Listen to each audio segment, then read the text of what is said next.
So would you say the experience kind of changed your mind about the preventative measures, if you will? Or were you just still kind of in a wait and see crowd, and then this kind of was like, well, you know, based on talking to doctors and actual experts, you're like, okay, no, these people have my best interest in mind. Let me trust them. Ruslan.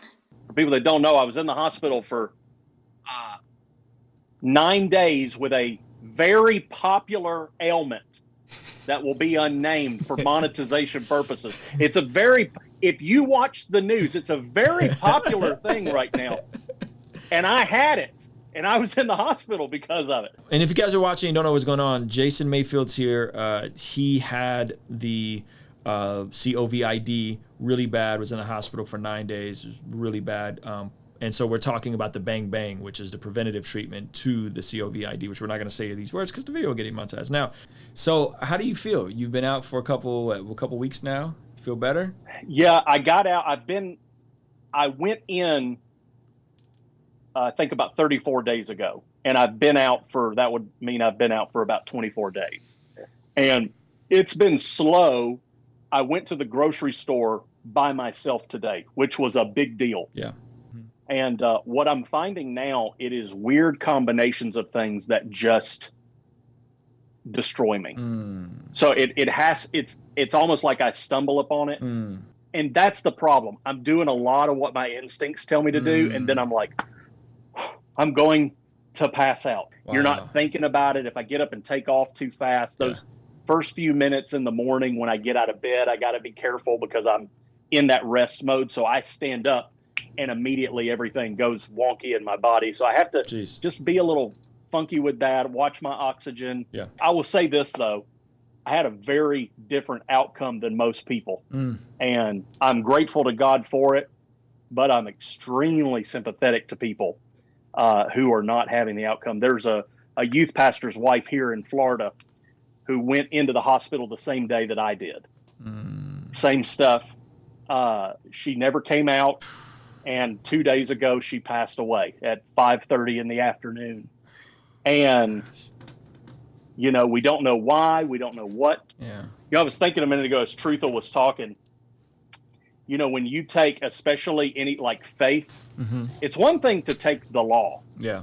But when you take faith and you mix it with legalism, you move out any ability to accept a God who operates above your comprehension. Wow. That's a bar. Because God is now bound by law to operate within the context of my faith. You know, and the reality is does God respond to faith? Absolutely. However, your faith is still flawed. Yep. Your wife was more or less completely asymptomatic, right? Or she just had like the sniffles? No. She had it for 2 days hard. She had it hard too. Okay. Like she not like I had it. I had pneumonia type symptoms. And then she just bounced back. And I was just slowly dealing with things. Yeah. And they say once it hits, you know, I learned, this is what's funny, man. We're not living in a world where the issue really is misinformation. It's mass information is the issue. Is you're getting so much from so many people. You'd be shocked. I would say something on Instagram and have, you know, at least 5 people give me medical advice, you know, and I'm like, I'm in the hospital. Do you think I lack for care here?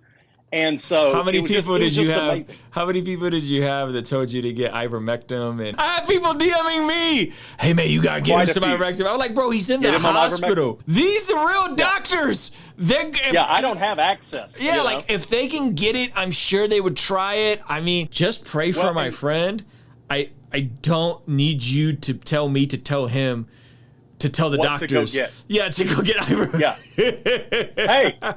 Hey. Betty 1427 on Instagram is saying that if you get me some ivermectin, I'll be okay. No, I know you have a degree, but she said that would help. So yeah, it was a lot of that, just crazy stuff like that. But I would say right now with this, you know, you have a mass amount of information coming at you all the time from all directions.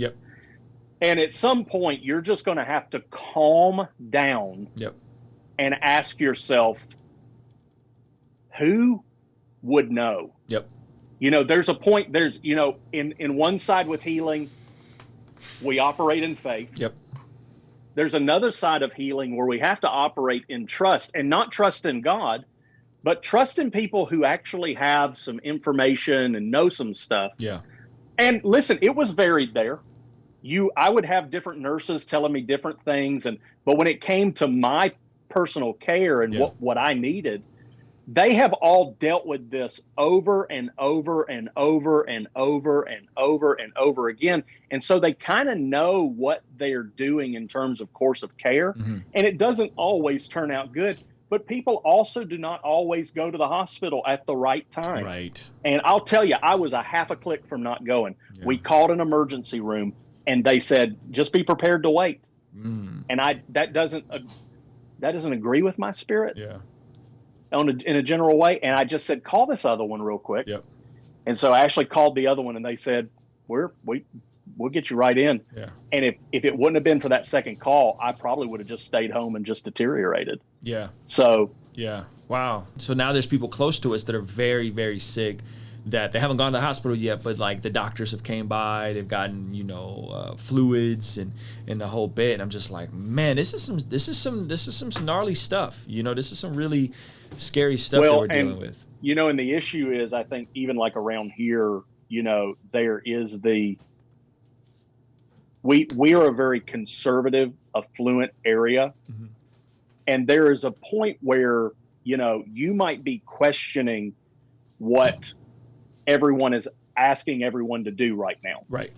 In terms of, you know, preventative care. The bang bang. That it would be universal for, you know, you might be on that spectrum. And that goes both ways, but especially with conservatives, you might be in a situation where you're a little more like, I'm not super sure about that. To be honest with you, I'm a lot closer to okay with it than I was, but I'm still a little like, I still want to, you know, and my doctors have given me some more clarity and actually told me what to use that would be the best option of those three. It's the one that starts with an M, if you're wondering. Okay. Respect. And so, respect. But I'm being really careful for you right now. No, I appreciate it. If you were Trey Van Camp, I'd just have this whole thing shut down. We'd be yanked off the internet right now. But there's another level of that where things go more extreme. And this is the issue right now, is things are moving so far towards the extreme spectrums.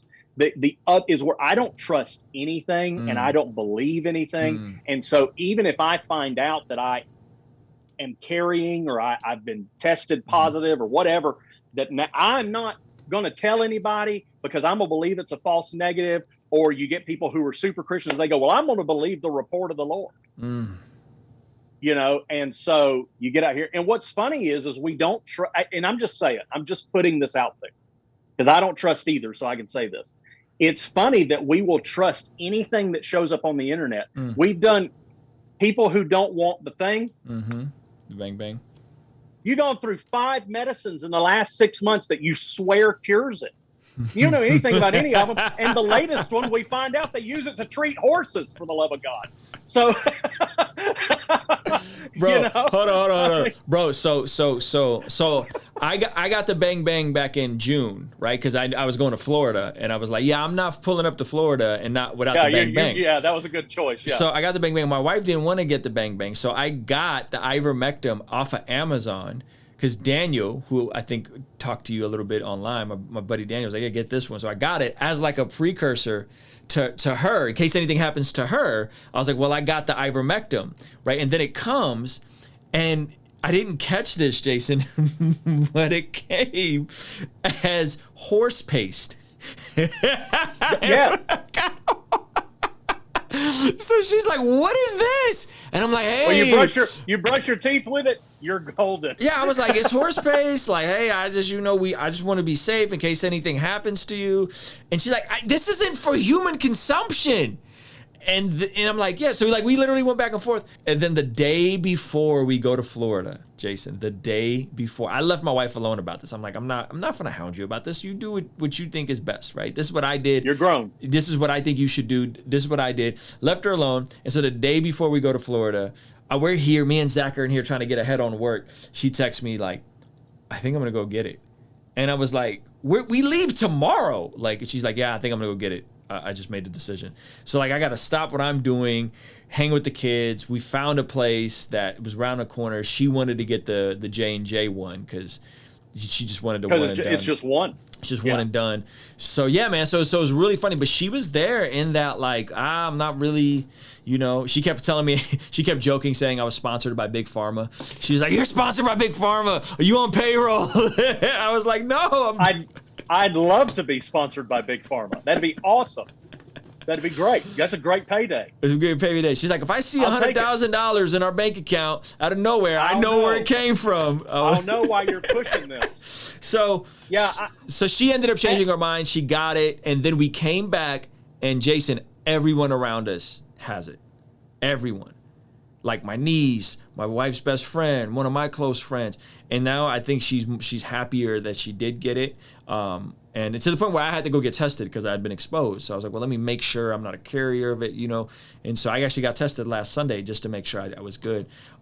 So would you say the experience kind of changed your mind about the preventative measures, if you will? Or were you just still kind of in a wait and see crowd, and then this kind of was like, well, based on talking to doctors and actual experts, you're like, okay, no, these people have my best interest in mind. Let me trust them. Yeah, I'll say being in the hospital, no, it didn't. But afterwards, being able to have just some intelligent conversations, because I wasn't having any intelligent conversations in the hospital. They come in and tell me stuff, and I guess I had a PhD hanging on the wall behind me because they were saying stuff that made no sense to me. Once I got out and I've been able to have some conversations, I've set up primary care. Okay. I talked to and I don't think I pronounced this right, but the pulmonologist who was actually treating me in the hospital. I met with him just a couple of days ago. And when I'm talking with them now and getting kind of a clearer picture of what's going on, because here's the deal. At this point, we're all wondering things that, we're asking questions about science and stuff. These guys are going, we see the numbers now. Yeah. And these are the numbers that really matter. These people come in without it. Here's the results. Here's the amount of them that are in the hospital. Here's the ones that come in with it. Here's the things. And they did tell me after the fact that if I'd have got it, I probably would not have had nearly the reaction that I did. Right. Now there's the other side of it where I understand that people are concerned. Am I going to get it? And all of a sudden I can't speak, cohesive language because something's messed up. I get those fears, but those are generally, even in the broad spectrum, of all different types of treatments of that nature. Yeah. It's not the normative response. Right. And I'm not saying that you need to go in there and play Russian roulette, but it's a whole lot different playing Russian roulette with 1 out of 6 than it is 1 out of 700 million. Yep. And, and that's a little bit different. And so I don't know. I'll say this. I feel more comfortable with it. Okay. But here's the other side of that equation is right now my neighbor's a physician's assistant.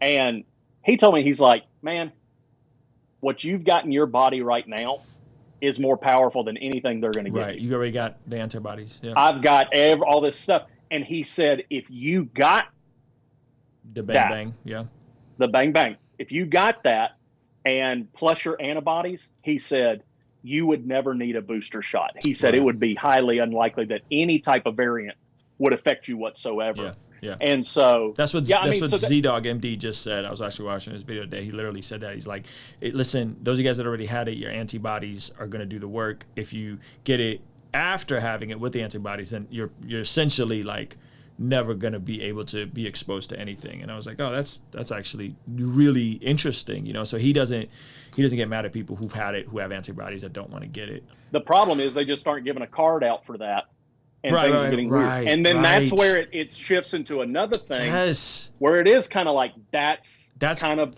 bonkers. It's bad, man. That's not like carrot over stick, you know? There are areas where I would understand that.